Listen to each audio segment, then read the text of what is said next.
I went to college. I went and worked out 5 hours a day, and I was working on construction, because in those days in bodybuilding there was no money. I didn't have the money for food supplements or anything, so I had to go to work. So I worked on construction.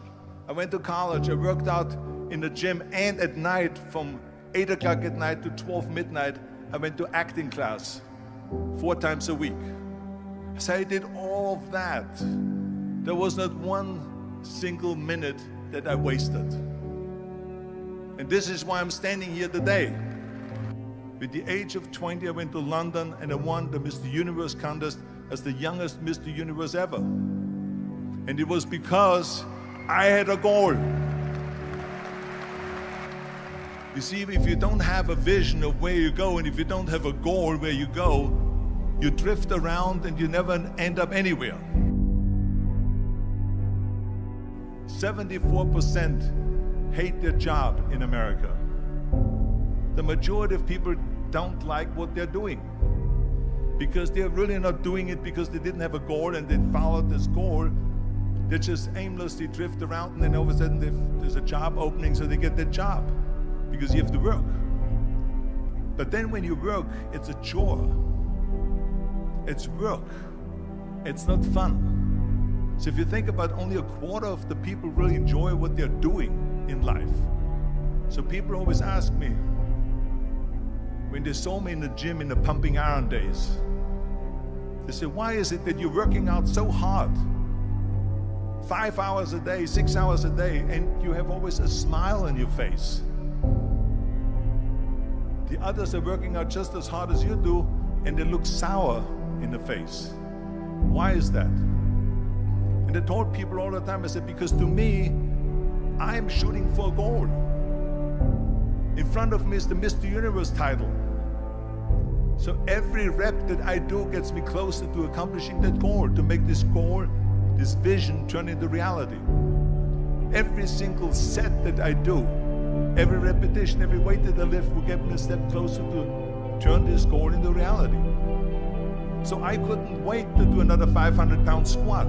I couldn't wait to do another 500-pound bench press. I couldn't wait to do another 2,000 reps of sit-ups. I couldn't wait for the next exercise.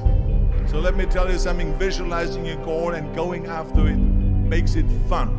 You got to have a purpose no matter what you do in life. You got to have a purpose.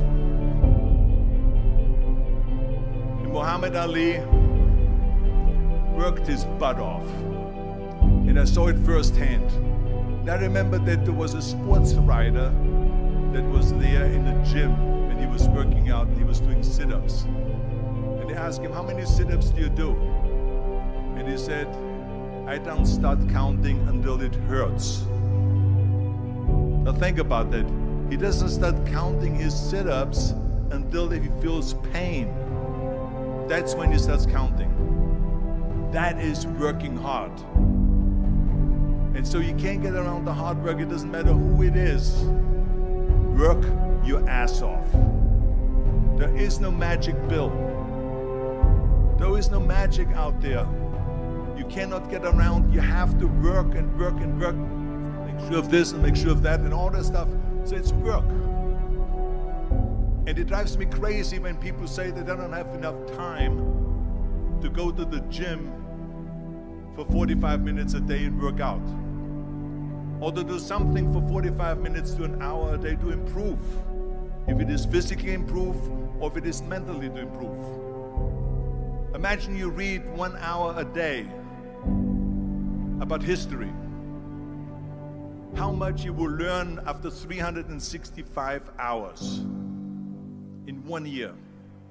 Think about if you study about the history of musicians, of composers, how much you would know. Imagine if you would work on a business, on some business that you want to develop every day for an hour. Imagine how further along you will go and get. So it drives me nuts because when people say we don't have the time, we have 24 hours a day. We sleep 6 hours a day, so that gives you still 18 hours. There's someone shaking their head out here in front. They say probably, I don't sleep 6 hours, I sleep 8 hours, right? Or just sleep faster. So we have 18 hours a day. The average person works around 8 to 10 hours. So let's assume it's 10 hours, so we have 8 hours left.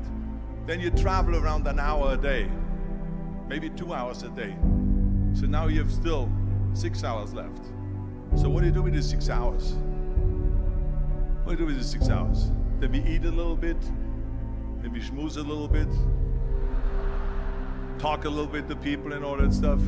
But you can see how much time there is available if you organize your day. So you got to work hard. I hate plan B. And I tell you why. Because we have so many doubters, as I've said earlier, the no-sayers. We have so many of those people that say no and you can't do it, that's impossible.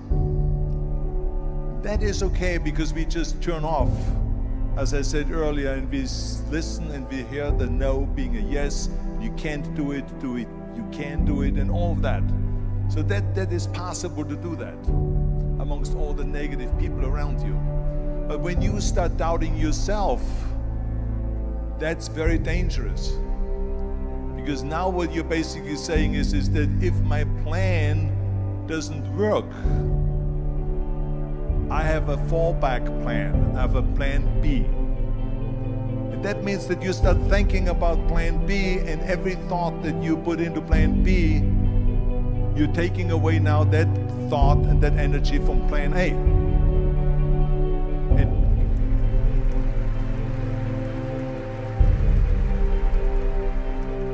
And it's very important to understand that we function better if there is no safety net, because plan B becomes a safety net. It says that if I fail, then I fall and I get picked up and I have something else there that will protect me. And that's not good, because people perform better when there's no safety net. People perform better in sports and everything else if you don't have a plan B. I'm telling you, I've never ever had a plan B. I made a full commitment that I'm gonna go and be a bodybuilding champion. I made a full commitment that I'm gonna be in America. I made a full commitment that I'm gonna get in the show business and I'm going to be a leading man. No matter what it takes, I will do the work. I will do the work over and over and over until I get it. And the same was in politics, in everything like that. So to me, it is very dangerous to have a plan B, because you're cutting yourself off from the chance of really succeeding. And the reason, one of the main reasons why people want to have a plan B is because they are worried about failing. What is if I fail, then I don't have anything else? Well, let me tell you something, don't be afraid of failing, because there's nothing wrong with failing. You have to fail in order to climb that ladder. There's no one that doesn't fail. Michael Jordan said in one of his interviews, when they said, "You're unbelievable, you're the greatest basketball player of all times." I mean, tell me about that. And he says, well, you're just mentioning the successes. But he says, for me to become the greatest basketball player, I missed 9,000 shots when I was playing basketball at the NBA games. So during these games that he was so successful, he missed 9,000 shots. Does it make him a failure? No. He's one of the greatest basketball players of all times, but he failed 9,000 times. Do you get it? We all fail. It's okay.